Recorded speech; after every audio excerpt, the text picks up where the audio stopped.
अप्रैल को ब्रह्म सरोवर कुरुक्षेत्र में आयोजित होने वाले गो गीता गार्गी अधिवेशन को एक अच्छी पहल बताया और बधाई भी दी है। आगामी 2 अप्रैल को धर्मनगरी कुरुक्षेत्र के विश्वविख्यात ब्रह्म सरोवर तट पर गो गीता गायत्री अधिवेशन किया जा रहा है। इस समय हम एक पैनल के साथ हैं। धर्मनगरी कुरुक्षेत्र के प्रबुद्ध लोग हैं, जाने माने लोग हैं। आइए हम उनसे जानते हैं कि वो इसके बारे में क्या प्रतिक्रिया व्यक्त करते हैं। जी गुलाम जी, क्या बताएंगे? सबसे पहले जो इंडिया न्यूज अधिवेशन कर रहा है इसके बारे में। देखिए, बहुत अच्छी पहल है इंडिया न्यूज़ की। वो अपनी संस्कृति के बारे में बताना चाहता है लोगों को। जैसे हमारी गौ माता है, उसके बारे में जानकारी देना चाहता है नई जनरेशन को। ये बहुत ही अच्छा विषय है और ये इस तरह के कार्यक्रम होते रहने चाहिए। देखिए, हमारी जो गाय के बारे में हमारा विचार है, हमारे समाज का विचार है, संस्कृति का विचार है, हम उसको गौ माता कहते हैं और उसमें वो गुण भी हैं जो एक माता में होते हैं।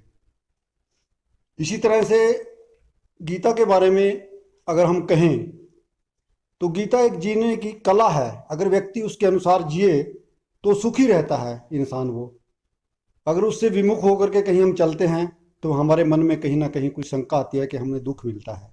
अगर हम उसी लिहाज से जिए जैसे भगवान कृष्ण ने गीता में बताया है कि ऐसे जीवन जीना है, तो उसमें निश्चित रूप से ही हम सुखी रहेंगे और अपने जीवन को आदर्श बना देंगे दूसरों के सामने। गार्गी के बारे में मेरा विचार है कि गार्गी एक सशक्त महिला थी और हमारी बहनों को, महिलाओं को, माताओं को सशक्त होना चाहिए अपने जीवन में। और वो है भी सशक्त, होना नहीं चाहिए, वो है सशक्त पहले से ही। एक महिला अपने परिवार को पालती है, उसमें अपने बच्चों में संस्कार डालती है और जब वो माता अच्छे तरीके से संस्कार डालती है अपने बच्चों में, वो बड़े होकर के अपने माता पिता का नाम रोशन करते हैं और देश के लिए वो काम भी करते हैं।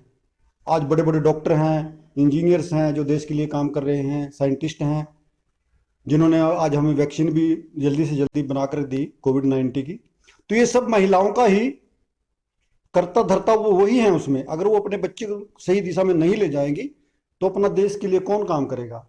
उसको संस्कार मंच प्रदान कर रहा है, तो इसके बारे में क्या सोचते हैं जो एक सशक्त कार्यक्रम है? देखिए, मैं तो इंडिया न्यूज़ को इसके लिए, कार्यक्रम के लिए उनका धन्यवाद करना चाहूँगा और उनके इस कार्य की बहुत ही सराहना करना चाहूँगा कि वो इस तरह के कार्यक्रम कर रहा है ताकि समाज में अच्छा एक मैसेज जाए। तो समाज में एक अच्छा मैसेज है। जी क्या कहेंगे जो ये कार्यक्रम का आयोजन? सबसे पहले तो इंडियन न्यूज आप बधाई के पात्र जो ये कार्यक्रम कर रहे हैं गो गीता और गार्गी के ऊपर।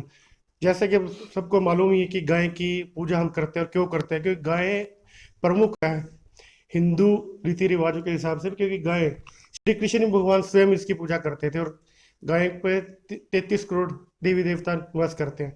केवल मुझे थोड़ा सा याद है कि केवल एक लक्ष्मी ऐसी देवी थी, वो गई गाय भी, आपने मुझे कुछ नहीं दिया, क्योंकि कोई देवी कोई नाक में है, कोई कहीं है, कोई कहीं है उसके, तो गोबर में लक्ष्मी जी को वास दिया उन्होंने। और तभी करके जब कच्चे मकान होते थे हम उसको लीपते थे तभी करके, ताकि घर में लक्ष्मी आए। और रही बात ये गीता के ऊपर, गीता आपको पता है, गीता के ऊपर कुरुक्षेत्र में ही सबसे पहले यहीं पे इसका वो हुआ था। और मैं भी चाहता हूँ कि सभी नौजवान साथी, जो युवा पीढ़ी है, वो गीता के बारे में ज्ञान अच्छी तरीके से जान जाए। और ये बहुत बढ़िया कदम है जो आपने उठाया है। रही बात गार्गी की, जो महिला सशक्तिकरण के लिए, तो देश में कोई भी ऐसा पद नहीं रहा है जहाँ पे महिलाएं नहीं रही हैं। राष्ट्रपति भी रही हैं, प्रधानमंत्री भी रही हैं। और अब बड़े बड़े उसमें आप देखना चाह रहे हो कि जितने भी बड़ी इंडस्ट्रीज हैं, जितने भी बड़े, यानी कि आप कोई भी टेस्ट ऑफ लड़की है उसको बखूबी रूप से अपनी जामा पहना रही और पहले लड़कों से आगे निकल।